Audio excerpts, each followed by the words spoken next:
This is the comments on my Band Geeks video. So if you haven't seen the video, I recommend that you should. It's a pretty fun one.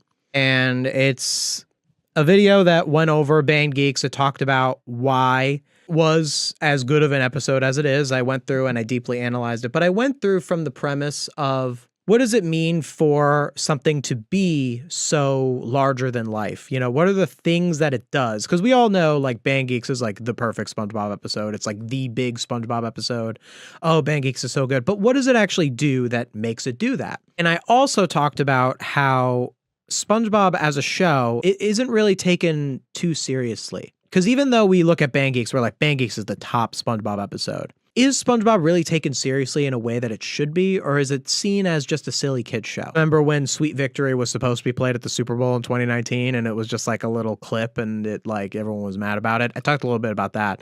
Now SpongeBob isn't really taken seriously that much by the public and why it should be. Every video I watch of yours makes me learn more and more about art and understand my own work that I plan to make into a story one day, and I hold so much respect for your work. Thank you for everything you do. Oh, well, thank you so much. I really like these videos you make. For the longest time, I felt alone and sad that no one would look at SpongeBob storytelling like you do. So when I see you make these videos, I don't feel so alone in those videos. I have a special place in my heart thinking, oh, wow, it's so nice. I really like seeing how much some of my videos have actually affected people, like that they really feel like I'm saying things that people don't hear a lot. Because I really do think, and I'm definitely not the only creator that looks at stuff like this, but I do think that the way that I look at the arts is a way that even people who dedicate themselves to being reviewers don't look at it that way. We're just so socially trained to look at the arts as just something that's there and not discuss its broader social function, because people in power don't really want us to discuss its actual social function. You know, you can't stop the arts. People love the arts. There's so much money to be made in the arts. You're not able to make the arts illegal, but arts speak truth to power. Arts, you know, like Band Geeks is about people coming together and working together at something. There are people in power that don't like that, that wouldn't like that message. So instead of making it that you're not allowed to make art at all, which people would revolt over, you instead have a culture that doesn't value the arts. So that way there's all these stories that resonate with people because they talk about working together, because they speak truth to power. But because they aren't taken seriously enough, they don't meaningfully shift the status quo. So that's the reason why that perception is so toxic and why that perception is so common. This is so epic. I quite literally can't think of a way to put my feels into words in a way that properly do them justice. I might not always pop up in the lives or down here in the comments, but please know that what you're doing is truly special, no matter how trivial it may seem to some. Oh, thank you so much. I'll treasure this as an early birthday present of sorts. I might even celebrate it by watching Band Geeks on my actual birthday, the 24th, LOL. Oh, you know what's funny? I'm streaming this now, but the video, the highlight, goes up on Tuesday. So if you're watching this on Jackson Finelli podcast channel, this went up on your birthday. So happy birthday. I hope you're enjoying Band Geeks. Sincerely, thank you for taking the time to actually understand the arts and to share it with the mass with such care. Oh, thank you so much. Really appreciate it. Friendly reminder that Tom Kenny has stated in multiple interviews that this is his favorite episode of SpongeBob. Also, I've always interpreted the beginning as Squilliam being the one who called the emergency vet on Squidward. It just feels like something he'd do to really add gravitas to his insults later on when he called him. Is that true? Tom Kenny says this is his favorite episode? Oh, that's interesting, because SpongeBob isn't really the main character of this episode. Like, SpongeBob doesn't have... He's important to the end. He's definitely very major once Squidward, like, leaves and gives up on them. But it's a very Squidward-focused episode. That's interesting. That I could see why it would be Tom Kenny's favorite episode, because it's just one of the best. Yeah, I could see that Squilliam called the vet. I don't know which is funnier. Is it funnier if Squilliam called the vet and then called him? Or is it funnier that Squilliam just knows, like that Squilliam would be able to just say that there's a dying animal and it would just be correct most of the time because it happens so often? It might be funnier if Squilliam didn't call the vet. I think it's funnier if Squilliam just knows that it's a coincidence. Yeah. Some people are saying Squilliam definitely called the. Maybe that's what a part of the humor of it is, that it is ambiguous. I like the idea of Squilliam being an omniscient being. Yeah, he's really better than everyone. But if Squilliam was omniscient, he wouldn't have offered Squidward the role, because then he would have known that he would have succeeded. So he can't be omniscient. Really, we're comparing the giggling yellow box to Shakespeare? That's crazy. You're crazy, and I'm digging your jibe. Well, thank you. The plankton part is even funnier for the fact that an established evil genius voluntarily learned an oversized instrument at the request of a nobody musician who was naively proud of it. Yeah, Plankton is so wholesome in this episode. Just no secret formula plans. The only reference to him being a villain is when he says, "Do instruments of torture count?" So if this is the only episode of SpongeBob you've ever seen, you would think that Plankton is just a normal, silly guy who just for some reason is into instruments of torture. Great analysis on one of my favorite episodes. We love a Squidward redemption episode. Your comments about the arts not being taken seriously really hit close to home. As a theater performer, plays and musicals are the main ways that I personally learn new lessons or how I'm invited to examine the world around me. Yeah, I was in theater for a long time, youth theater. Art comes in all forms and is needed to talk in all areas of life. If people can learn from a movie or play, why not a cartoon? But learning a lot about media analysis from your videos. Keep up the great work. Oh, thank you so much. How on God's green earth do you only have 10K subs? Hey, we're getting there. We're growing great. But thank you though. I appreciate that. Help me get to 100K. Flag swirlers bit is my favorite joke in all of SpongeBob. You got the band still playing out of tune. You have the flag twirlers going so fast they fly up into the sky, having an accident with a poorly timed blimp. You have the on-the-spot funeral horns. And then finally Squidward laying down in defeat and fear. That's several jokes that just build in rapid succession. It has me howling every time. Never gets old. True. That is such a good moment. The way that Squidward just lies down. What really makes Squilliam work as a villain is that he's not only better than Squidward, but he's also a bigger jerk than Squidward. Every episode with Squilliam that I remember starts with him rubbing some kind of success in Squidward's face, which makes Squidward want to prove that he's just as good, if not better, than Squilliam. We want to see Squidward succeed because we've seen that he is nice sometimes, whereas with Squilliam, he's only shown being a jerk, trying to put down Squidward every chance he gets. Does Squilliam ever have a moment where he's not a jerk? But Squilliam loses in this episode. This is one of the only episodes where he does lose. Squilliam does not lose in a lot of other episodes. I like that observation, though. We see Squidward be nice sometimes, but we don't see that with Squilliam. I think we don't see that with Squilliam. I think two episodes that feel similar to Band Geeks are House Fancy and Suction Cup Symphony, with the former having Squidward claiming he has more talent with the fancier house, and ultimately winning when the episode makes you think he's going to lose, and the latter having Squidward gathering a band with him as the composer, and even with SpongeBob and Patrick annoying him, it actually benefits him as the song goes well. What I'm saying is you should make a future video comparing Band Geeks with those two episodes. Oh, follow-up idea. Yeah, that might be a good video idea. Maybe to say that, like, some middle SpongeBob episodes could be good too. You know, they even are similar to Band Geeks in a way. Insanely random capitalization. That is true. I think the internet's attitude of "it ain't that deep, bro" really did some damage to media analysis. People seem to make fun of anyone who's passionate about anything. It's very sad. I'm glad this channel exists for real. Yeah, it's so bad. It's so bad. And it's totally manufactured. It is a plot. The idea of "it ain't that deep, bro," it is something that is being pushed by powerful people.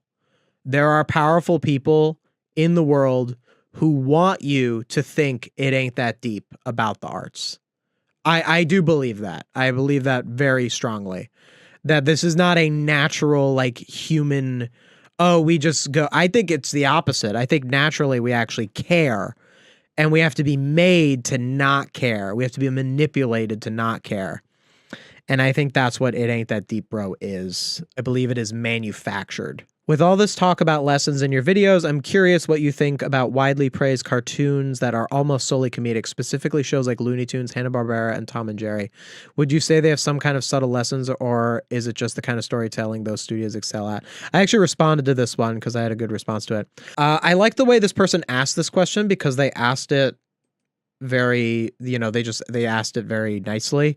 When I did my video on Laundro Madness and I talked about how Laundro Madness had no story, I got so many comments that said, what about Tom and Jerry? Tom and Jerry doesn't have a story. What about Looney Tunes? Looney Tunes doesn't have a story. And they're just like, they're incorrect in that assessment. So I get what this person is saying. and I get how they framed it, but almost solely comedic. What I would say to that is, well, what I said in this is, my response was, I don't know every single episode of all those shows. It's true. I've not seen every episode of Looney Tunes. I've not seen every episode of every Hanna-Barbera or every Tom and Jerry. I haven't seen every single one, but I do know, in general, from what I've seen of all those shows, is that they excel at having lessons. They're kind of similar to SpongeBob in the sense that they aren't too in your face with it, so many viewers can feel like there is no lesson.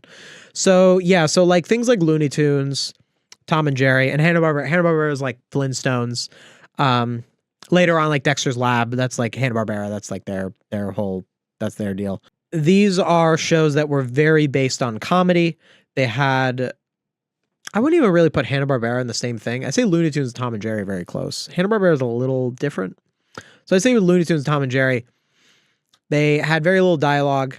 They were based on just like gags and jokes and silly things to do with animation. You know, one of the most famous ones, the Roadrunner and Wile E. Coyote. Wile E. Coyote paints the wall to look like a tunnel, and the Roadrunner runs right through it as if it's a real tunnel.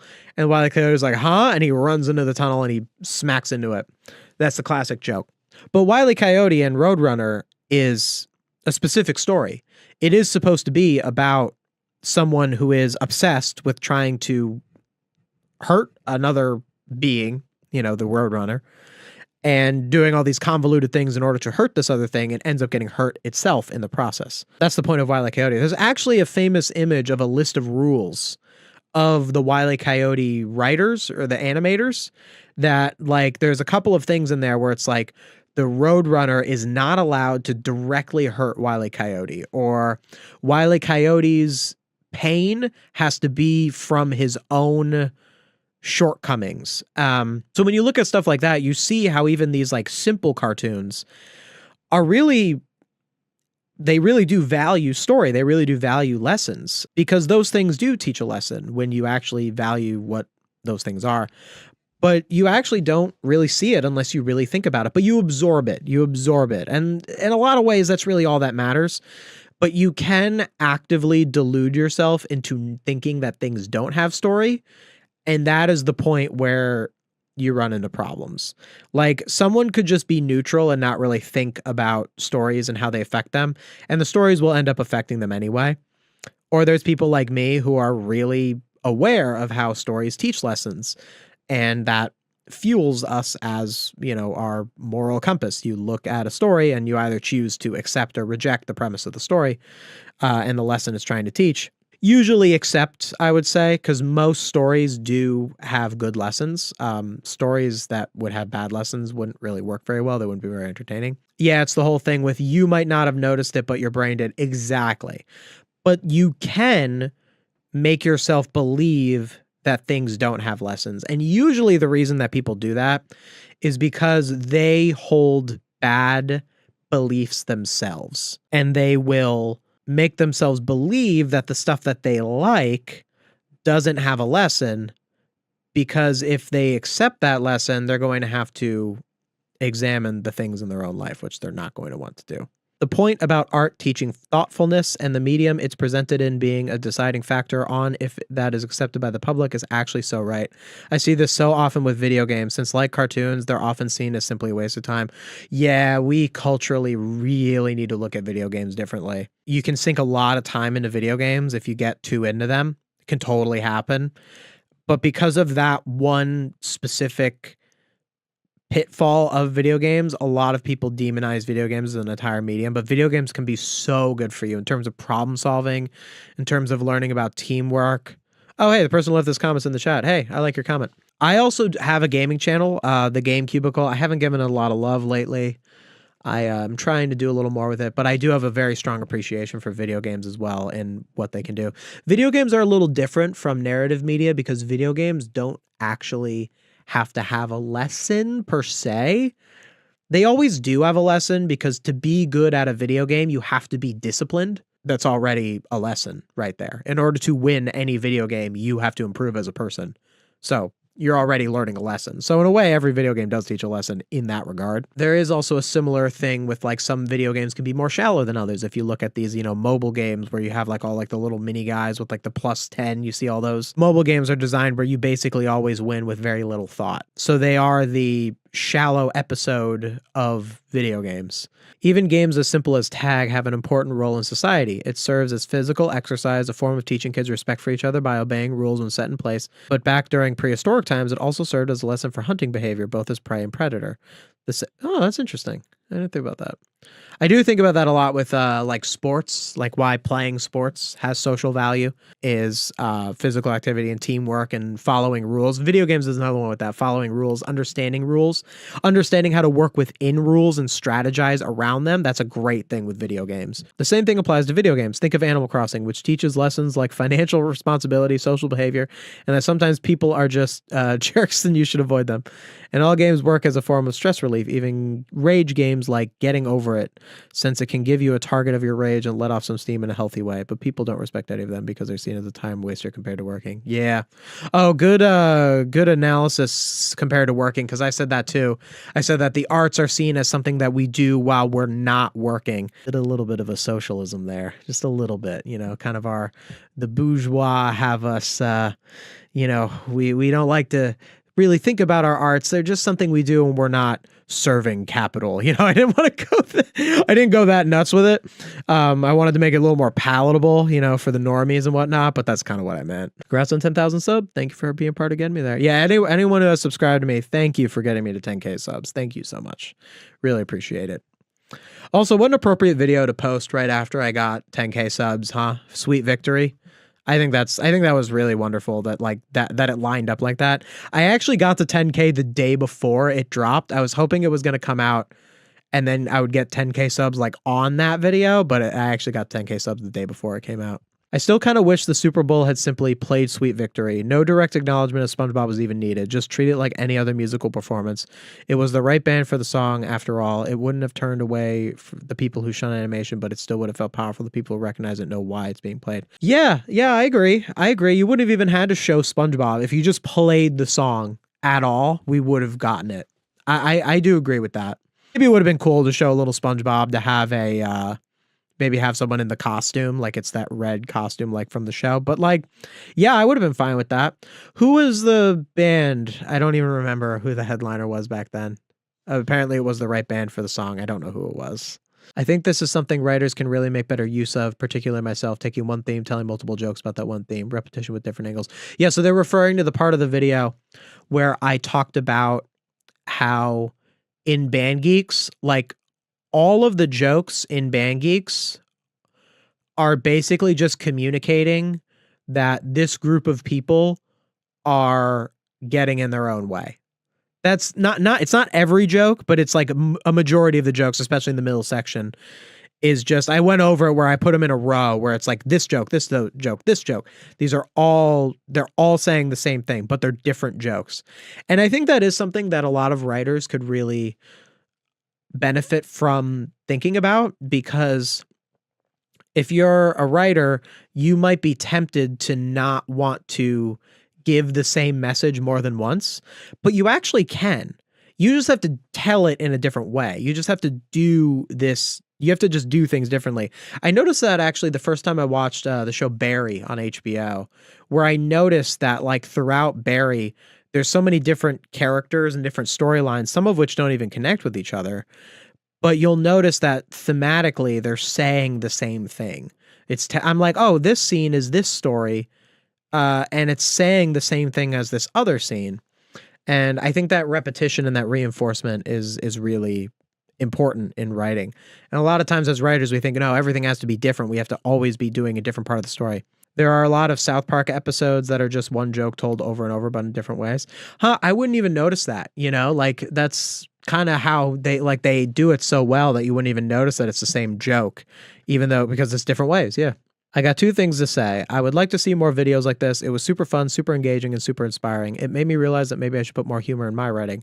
I've been super focused on creating a good story because I want to succeed. Yeah, I'll definitely make more videos like this. Problem is, positive videos. Oh, it's, hey, you're in the chat. It's unfortunate. Videos like this, don't do as well. Isn't that sad?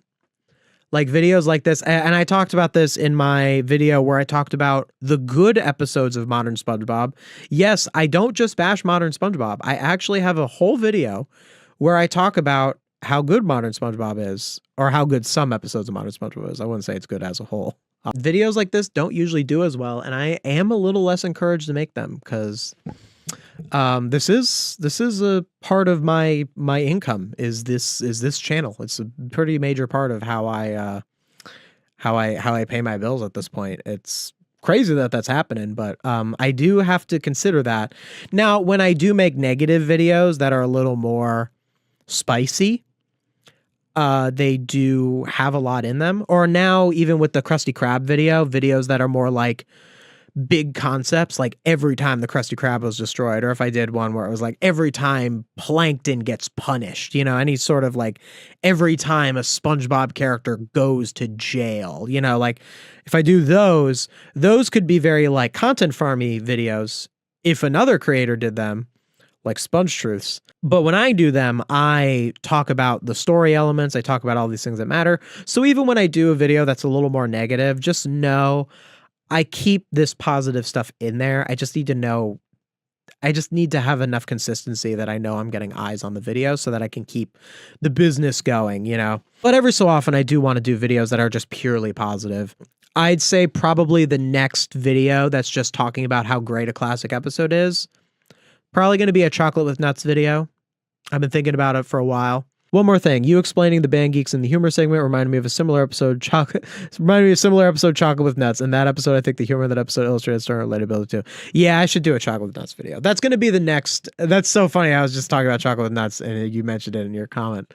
Glad to see you cover this. Great points all around, but I want to specifically shout out your explanation of the Plankton harmonica bit. It's definitely funny, but I always felt really bad for him as a kid. I also like that you pointed out that this is Squilliam's first episode. Everybody talks about how great this episode is, but I never see anybody attribute it to giving us Squilliam.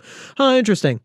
Yeah, I think that's kind of not super well known that it's Squilliam's first appearance, because he kind of appears like you've seen him before.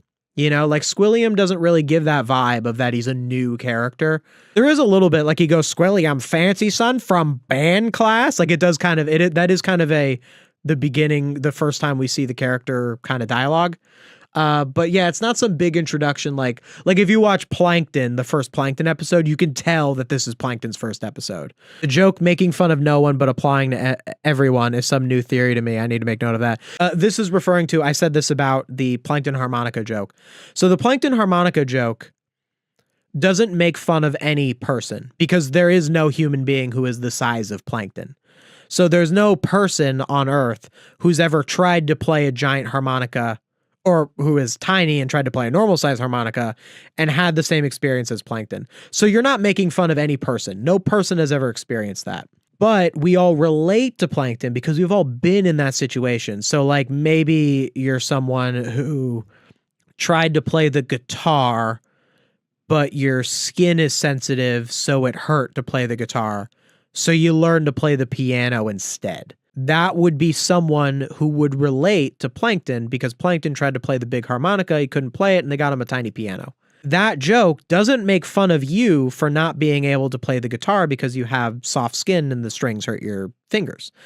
That joke wouldn't make fun of you, but you'd still relate to it. The joke making fun of no one but applying to everyone. There's a theory about comedy. I don't know how much I agree with it, if there's anything that falsifies it, but there's an idea that comedy always has a victim, basically a butt of the joke, a thing that is being made fun of. And usually comedy speaks truth to power. The victim of a comedic joke is usually a person with power. So that's a pretty good target for a joke because the person has power. You know, you should be taking them down a peg. But we kind of are in this this culture where there's an idea of people don't want us to not make jokes based on them being offensive to people.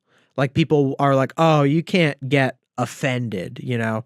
I think in comedy, not offending is actually an important part of comedy. And when you are trying to not offend in comedy, who you are trying to not offend is your audience. You should be trying to offend the powerful, those that should be taken down a peg, but you shouldn't try to offend your audience. So I think what I said resonated with this commenter is a lot of great jokes are jokes that don't make fun of anyone, don't make anyone feel offended, but are still funny. And like I said earlier, jokes that make fun of powerful people are, I mean, I guess they could offend the powerful people, but who cares about them? I want them to be offended. And jokes about things that are so out there, like plankton being so tiny, that it wouldn't reasonably apply to a real person, but could relate to a real person. And also self-deprecating jokes. A lot of comedians are very good at making self-deprecating jokes, because if you are the butt of the joke, you know that you're not offended because you're making the joke about yourself. So you literally can offend no one, yet the joke still has a butt of the joke and still succeeds as a joke. Another one about Plankton's struggle. Plankton's struggle being specific to no one, but therefore relatable to everyone, reminds me of an essay I did in college. The assignment was representation in media, so I wrote about an episode of My Little Pony where a character struggles with disability and said that character's disability, being a Pegasus that can't fly, isn't one that any real person has. It makes a story where any person with any disability could relate. Exactly. And that's also a point on what I said in other videos about magic or supernatural beings. The reason that we'll write magical beings or supernatural beings is so we can tell a story that applies broadly without discussing any specific subject. And Plankton, even though it's not specifically a magical episode, Plankton does apply to that, because Plankton is a cartoon character who doesn't really exist. And someone being that tiny doesn't really exist. So that technically is a supernatural being. I know you don't think of it as much as a supernatural being as like someone with magic powers or something, but that is a kind of person that doesn't really exist and would only be able to exist through some kind of not natural intervention, through kind of, not to say that it couldn't possibly exist within the real world if there aren't aliens that are that size who are as intelligent as Plankton is. There probably is. Using something that doesn't exist in a way that we would be able to understand it allows us to make those sorts of things. So that's a very good example, what the person said with their My Little Pony example. It's interesting that Squilliam was already there at the Bubble Bowl waiting for Squidward, even though he claimed he was apparently too busy to make it to the event that week. I never thought of it. I never noticed that. I never thought of it that way. I genuinely believe that Squilliam lied about being busy at all. He could have had his band perform at the Bubble Bowl if he wanted to. He just really wanted to see Squidward blow it. Yeah, I think that's like that's not even a plot hole, because it is pretty clear that Squilliam was just trying to see Squidward fail. So it is pretty clear. So it's not even a plot hole that Squilliam was there, but I never even thought of it that way, of that subtext. Of course, the ultimate irony is that if Squilliam did perform at the Bubble Bowl, he would have won up Squidward anyway by living his dream. But nope, he was brought down by his hubris and desire to degrade Squidward yet again, and it bit him in the backside in a way that he never could have predicted. It truly is poetic justice at its best. By the way, the description of this video is from the wrong video. The description. I have consistent stuff in my descriptions, like, like subscribe to the Patreon and stuff, which, by the way, subscribe to the Patreon. I have all that stuff like in my description, so I will reuse descriptions, and I forgot to write a new description. So for like the first hour or so of this video being up, it had the description from my Krusty Krab video, and this person pointed it out. So thank you to this person for pointing it out. I agree wholeheartedly. I attribute this episode to the movie The Godfather, where instead of examining why we appreciate the narrative, we focus on the appreciation itself. It also creates this untouchable feeling where no one is able to express their appreciation of episodes that come after the true end of SpongeBob. I also think that I like what this person is saying, because I think when I talk about Band Geeks and say that there are things that this episode did that made it good, it also tells us that an episode that is this good could exist again. Any episode of SpongeBob could be as good as Band Geeks. There are reasons why there hasn't been. Like, there are material conditions of the way that the executives look at it, their workflow, how the writers approach the show now, that make it not happen. But it could happen, like theoretically, because the original Band Geeks happened.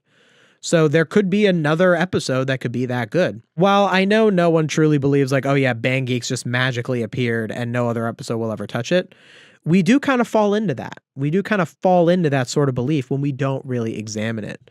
So that's why I think it's important to examine an episode like Band Geeks, because it tells us it could happen again. We could make another Band Geeks. if you just believe that I'm a fireman or some guy in an ambulance, we could make another episode as good as the Band Geeks. Band Geeks is an overrated episode. Let it go. Oh, this person was actually, someone's called them lazy rage bait, but this person actually was genuine. I said, why do you think that? And they said, it's a meh episode with a good ending, which is not a great answer, to be honest. So I actually replied back to them.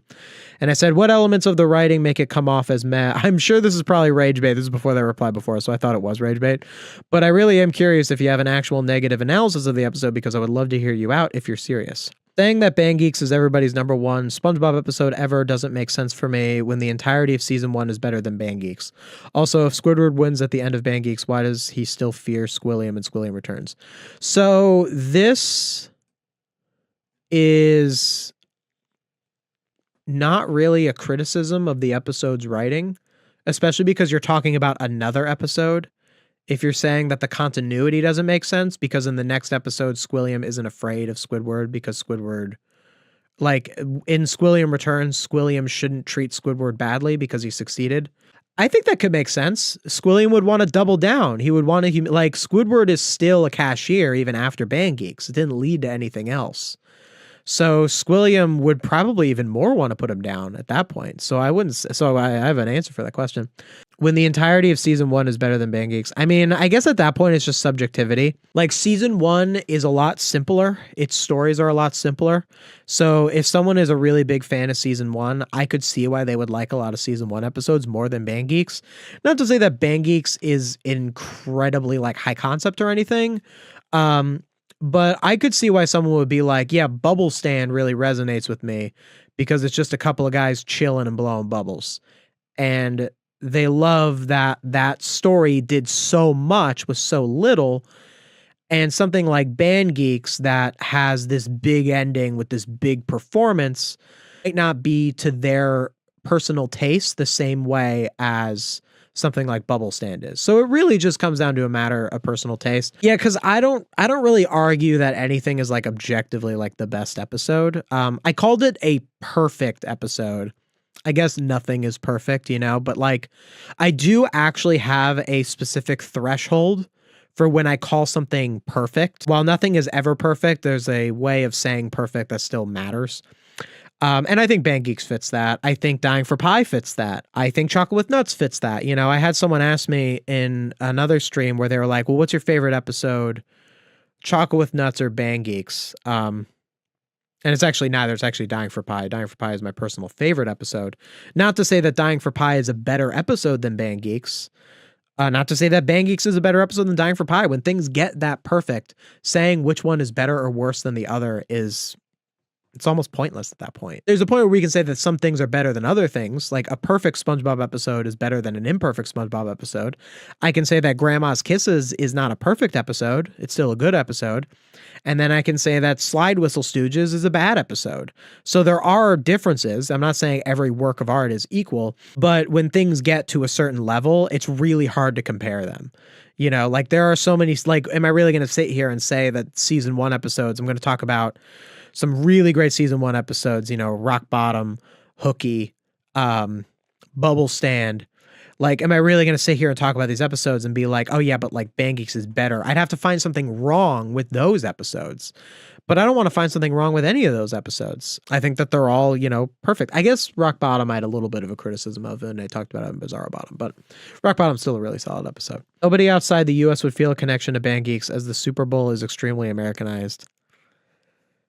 Is that a criticism of the episode? I mean, I think that's a little close-minded. Like, I watch episodes of shows that aren't specifically my culture.